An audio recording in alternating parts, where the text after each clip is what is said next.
Bueno, vamos a platicar con don Francisco Burgoa, abogado constitucionalista, a quien siempre saludo con gusto. Don Francisco, buen día. Muy buenos días, Oscar Mario. También te saludo con ese gusto y afecto. Bueno, la Asociación Nacional de Magistrados de Circuito y Jueces de Distrito del Poder Judicial de la Federación presentó un amparo contra la desaparición de los 13 fideicomisos del Poder Judicial y ayer, el lunes, dijo que una juzgadora federal le otorgó una suspensión definitiva contra la desaparición de los mismos. Este freno es parte del amparo que tramitaron los miembros de la Judicatura para defender sus derechos laborales y que está analizando la jueza novena de distrito en materia administrativa, Elizabeth Trejo. El plan del presidente López Obrador era utilizar ese dinero, dicen, para la reconstrucción de Acapulco después del paso del huracán Otis. Sin embargo, y a pesar de que la ministra presidenta de la Judicatura, que es también ministra presidenta de la Suprema Corte de Justicia de la Nación, Norma Piña, se mostró abierta a poder utilizarlos para ayudar, y estos pues no podrán por lo pronto tocarse. ¿Esto lo ve usted como definitivo o falta la acción que siga el gobierno federal en contra de la decisión de la jueza?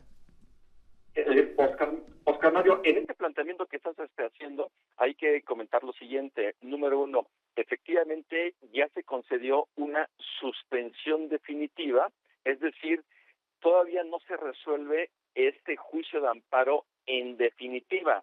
Dentro del juicio de amparo indirecto hay una medida cautelar, una medida que tiene como propósito estar deteniendo cualquier acción tendiente a que se consuma el acto que se reclamó. ¿Cuál es el acto que se reclamó? Esta reforma a la Ley Orgánica del Poder Judicial de la Federación, por la que se eliminaron 13 de los 14 fideicomisos. Entonces, esta suspensión definitiva admite un recurso de revisión, puede ser impugnada todavía, pero cuando menos ahorita sigue avanzando la defensa en el legítimo derecho que tienen los trabajadores del Poder Judicial de la Federación de poder defender sus derechos ya laborales adquiridos. Ellos presentaron este amparo, que no es el primero. Hay otros amparos que se han presentado también por trabajadores y también se han concedido esta suspensión definitiva. Un juez de Chihuahua también ya la concedió hace ya un par de semanas. Inclusive, la Cámara de Diputados acaba de presentar apenas el viernes pasado su acción de inconstitucionalidad en contra también de la eliminación de esos fideicomisos, que se suma a la que también ya había presentado la Cámara de Senadores, bloque de oposición en ambas cámaras, también esta acción de inconstitucionalidad. Es decir, hay actualmente tanto juicios de amparo como acciones de inconstitucionalidad que van a estar pendientes de que sean resueltas en definitiva. En el caso de las acciones de inconstitucionalidad, le corresponde a la Corte en única instancia poder conocer y resolver. En el caso de esos juicios de amparo indirectos, están a cargo de jueces o juezas de distrito en materia administrativa. Ahí todavía este camino va para largo, pero lo que podemos decir de esos asuntos es que en este momento no se puede llevar a cabo ninguna acción tendiente para que se extingan estos fideicomisos, pero además, si bien es cierto, la ministra Norma Piña envió una carta al presidente de la República en donde comentó la posibilidad de que se puedan destinar los recursos de los fideicomisos públicos, es decir, de todos los fideicomisos públicos, no los del Poder Judicial de la Federación en específico, porque esa redacción que hizo la ministra Norma Piña, la verdad es que es general, es ambigua, porque ahí mismo ya dice que tiene el deber de defender los fideicomisos del Poder Judicial de la Federación y de los derechos de los trabajadores. Y dentro de esas consideraciones, simplemente es que en este momento esos recursos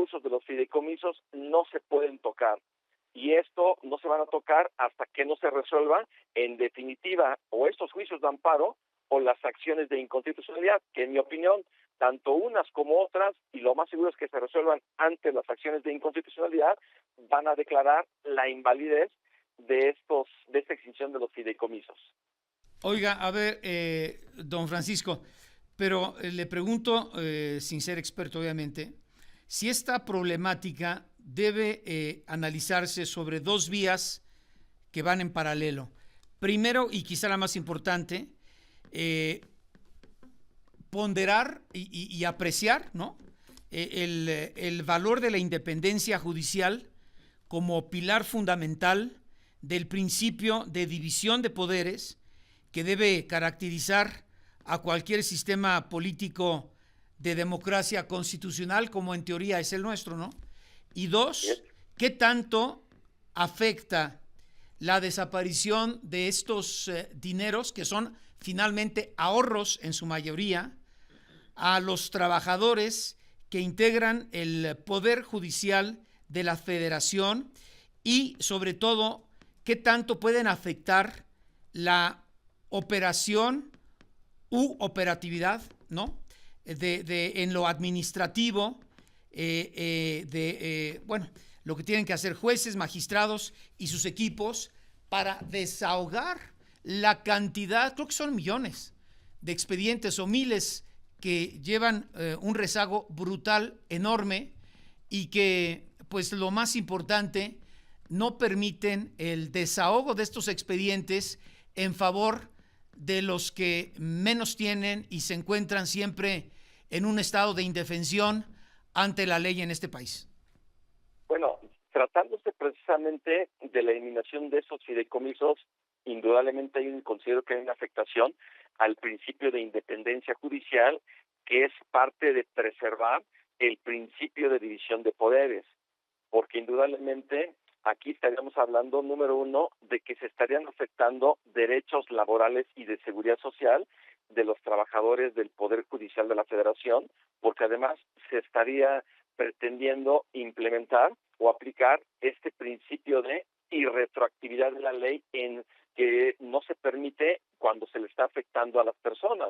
Entonces, en ese contexto, sí hay una afectación.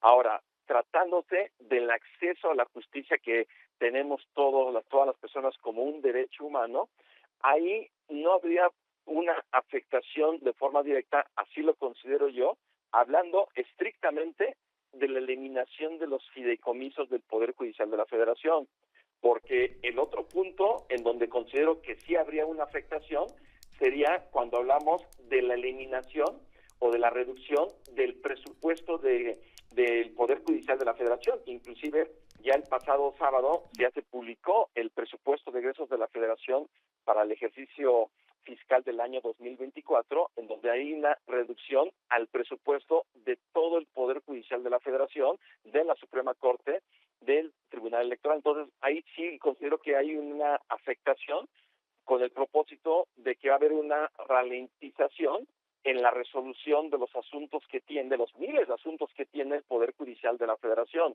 Entonces, en eso yo creo que sí tendríamos que verlo en dos perspectivas.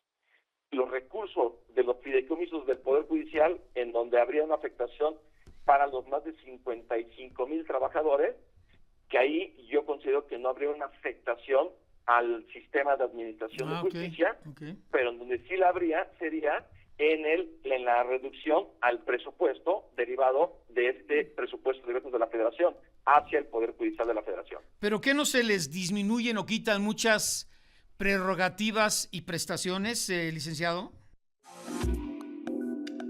Esta es la verdad. Bueno, regreso a platicar con el licenciado Francisco Burgoa, abogado constitucionalista. Bueno, pues ya están llegando comentarios, opiniones en ese sentido, don Francisco, pero a ver, le hago la misma pregunta antes de la pausa. Si la extinción de estos fideicomisos o de la mayoría no le quita también prerrogativas y prestaciones a los integrantes del Poder Judicial. O sea, sí le quita prerrogativas a los integrantes del Poder Judicial de la Federación, pero no a ministros, que es algo de lo que se ha ido comentando Sí, ok. de forma constante, que esos fideicomisos son para mantener privilegios de las ministras y ministros. Eso es totalmente falso. Sí tiene que ver esos fideicomisos con estar atendiendo distintos derechos que tienen los trabajadores del Poder Judicial de la Federación, como prestaciones médicas, apoyo a pensiones complementarias de mandos medios y superiores. Es decir, sí tiene que ver precisamente con esta protección a sus derechos. Dentro de esos fideicomisos existe la posibilidad de que haya o no una afectación al acceso a la administración de la justicia, que era lo que me preguntabas antes del corte. Bueno, dentro de estos 13 fideicomisos hay de forma preponderante 2 fideicomisos que tienen que ver con cuestiones en donde se ve el tema del desarrollo de infraestructura, por ejemplo, tratándose de crear salas de juicios orales para la ejecución de penas o para que se lleven a cabo este tipo de juicios, la oralidad en materia de justicia, o también para el apoyo y protección de intereses colectivos. Es decir, hay 2 fideicomisos que sí tienen que ver con un tema de poder crear algún tipo de infraestructura para poder resolver asuntos de una forma pues más rápida y en condiciones totalmente dignas. Es ahí en donde esos fideicomisos podrían incidir en que no se cuenten con inmuebles perfectamente adecuados para la resolución de asuntos, pero no implicaría el que se estuviera despidiendo algún personal y al haber menos personal podría haber obviamente la posibilidad de que se estuviera ahí ralentizando todo lo que es, ralentizando más todo lo que son los distintos asuntos que tienen a su cargo los jueces y los magistrados o los tribunales y los juzgados federales, que esto es parte también de una demanda ciudadana que se ha ido manifestando siempre y que eso es evidente, que hay un gran rezago en la resolución de asuntos, bueno, no solamente del Poder Judicial de la Federación, sino también en los poderes judiciales de las 32 entidades federativas. El rezago judicial es un problema que está en todos los tribunales del país y que esto solamente se van a resolver si hay más presupuesto, si hay personal capacitado y si hay una infraestructura que sea totalmente adecuada para poder hacerle frente a todo ese rezago y que al final sí impacta en el acceso a la administración de justicia, que es un derecho humano que tenemos todas las personas, debidamente reconocido en la Constitución. Oiga, pero entonces, ¿cuáles serían, perdón que insista, don Francisco, los 3 puntos clave? Si no afecta tanto a los trabajadores, tal. ¿Cuáles serían los 3 puntos clave? ¿Qué es lo que más, o a quiénes los que más perjudica la desaparición de los fideicomisos? O sea, a los trabajadores, estamos hablando de 50,000 trabajadores del Poder Judicial de la Federación, o sea, sí les afecta a ellos porque tienen derechos laborales adquiridos y que se garantizan a través de esos fideicomisos. Y hablamos de apoyos médicos, jubilaciones o pensiones complementarias y también seguro por muerte por riesgo. Pero dice usted que solo son 2, ¿no? No. Son 2 fideicomisos relacionados con infraestructura para poder llevar a cabo la implementación, por ejemplo, de juicios orales o de atención a demandas que se presenten sobre intereses colectivos. O sea, 2, pero los demás sí tienen que ver con derechos laborales adquiridos. Entonces, si hay una afectación, y tan hay esa afectación que por eso es que se han presentado esos amparos en donde al final, y estoy seguro que o se resuelven en definitiva declarando la invalidez de esta extinción de los fideicomisos, o simplemente con que la Corte resuelva una de las 2 acciones de inconstitucionalidad, que en su momento yo creo que las van a resolver de forma conjunta, simplemente van a tener el mismo destino, es decir, la invalidez de la eliminación de esos fideicomisos, y esto pues prácticamente quedará como está en estos momentos, porque en estos momentos, aunque tengamos ya una reforma publicada en el Diario Oficial de la Federación, no se pueden tocar esos recursos a partir de esta suspensiones definitivas, y que eventualmente considero que va a ser que se resuelva en definitiva, que son inconstitucionales esta extinción de los fideicomisos, y pues esto quedará simplemente para la narrativa de los ataques al Poder Judicial de la Federación por parte de Pero entonces, perdón que insista, ¿cuáles serían los 3 puntos clave? Bueno, entonces sí, algunos afectan las prerrogativas y prestaciones de los trabajadores, la operación u operatividad, ¿no? Indirectamente, dice también, indirectamente, ¿no? O sea, directamente considero que no, Okay. pero sí habría una pequeña afectación en el sentido de que si hay un fideicomiso para estar desarrollando infraestructura con el propósito de crear centros de juicios orales, pues simplemente ya no se va a tener ese recurso para seguir construyendo estas salas de oralidad. Entonces también lo afecta ahí. Ahí lo afecta en ese sentido. Bueno, entonces así. Pero con lo que tenemos actualmente, el Poder Judicial pues va a seguir trabajando indudablemente. Pero entonces, ¿cuál sería el extremo? Porque pues no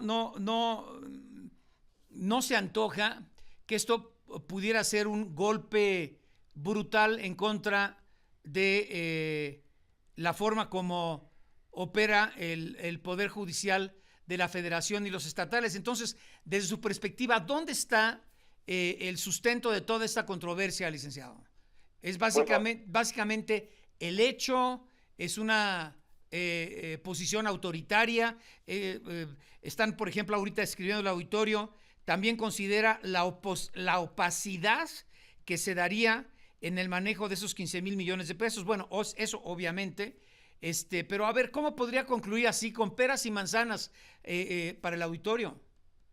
Bueno, número uno, estamos hablando de la afectación de derechos laborales adquiridos. Entonces sí.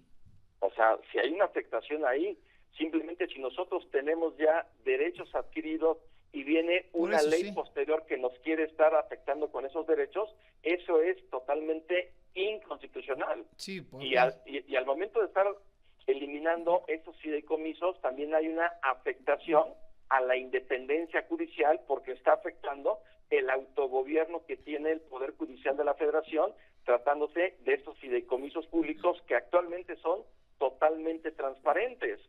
Ya el hecho de que se pudieran eventualmente estar extinguiendo y enviando los recursos a la tesorería de la Federación y a su vez Hacienda, y es otro punto.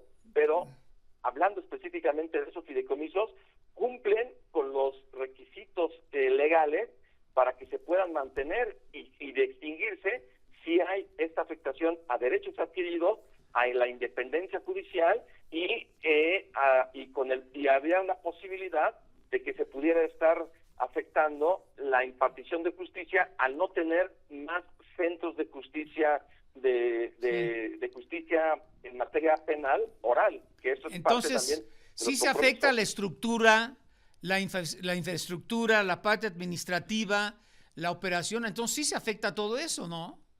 O sea, sí se afecta, pero no es lo grave, entonces, ¿cuál es lo grave? O sea, lo grave es que hay una intromisión a la autonomía e independencia del Poder Judicial de la Federación. O sea, eso es lo grave. Ajá. O sea, lo grave es la posición de los legisladores, pues.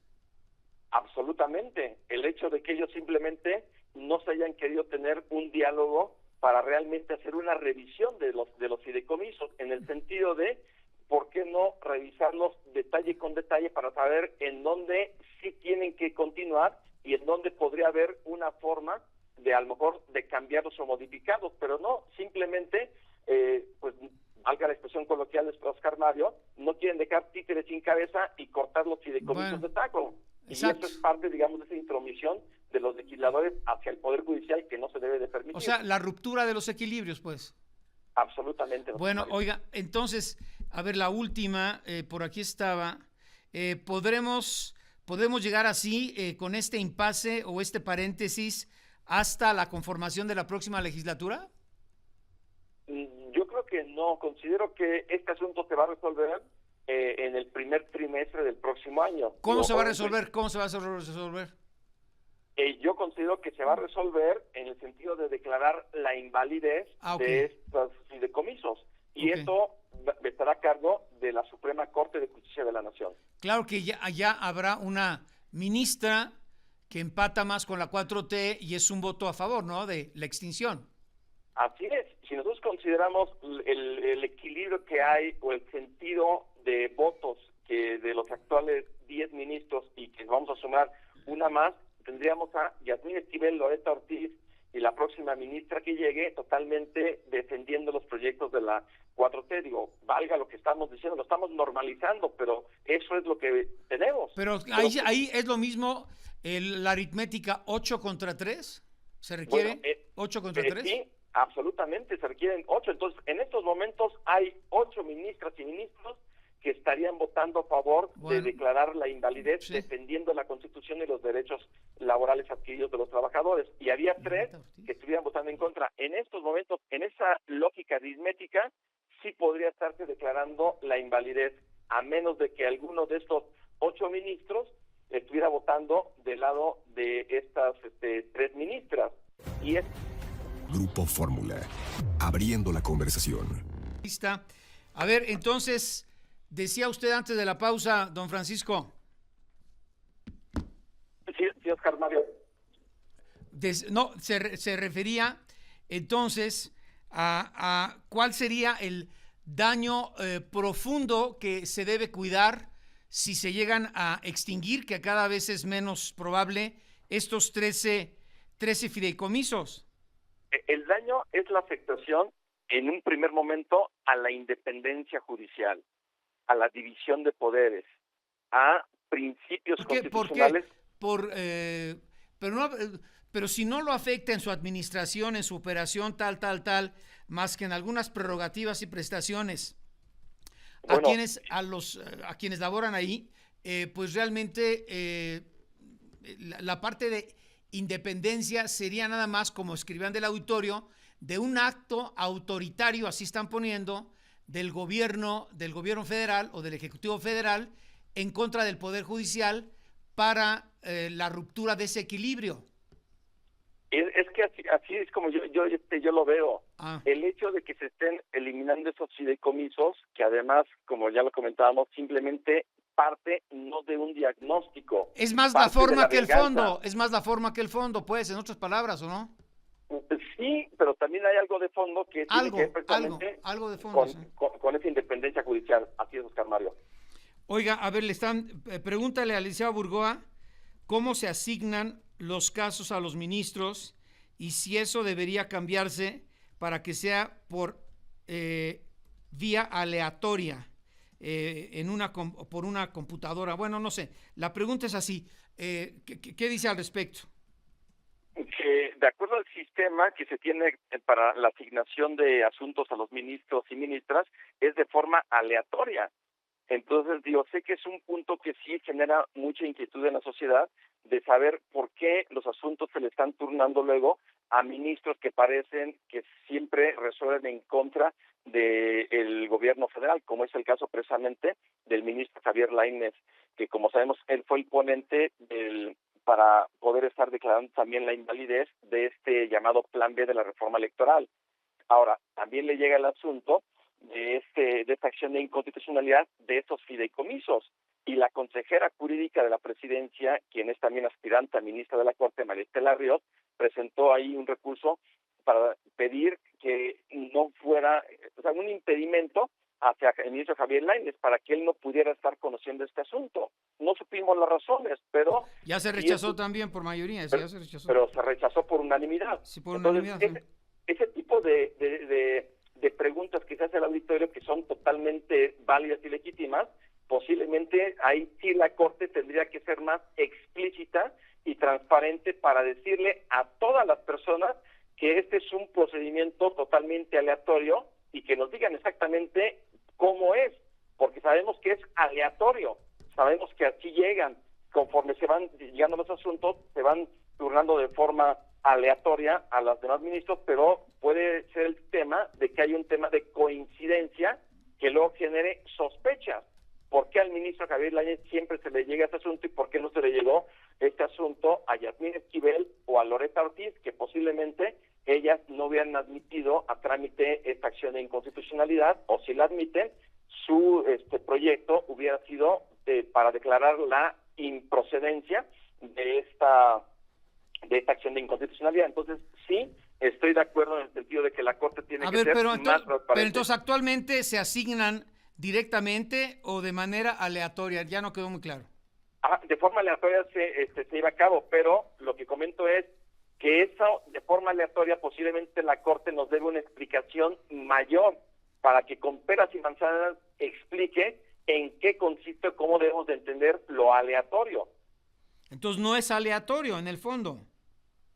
Yo considero que sí, pero sí considero que la Corte debe una explicación totalmente clara y transparente hacia la sociedad para que no haya dudas precisamente en cuanto a una parcialidad de estar turnándole asuntos a ministros que suelen defender la Constitución y no un proyecto político. Entonces serían dados semicargados, pues.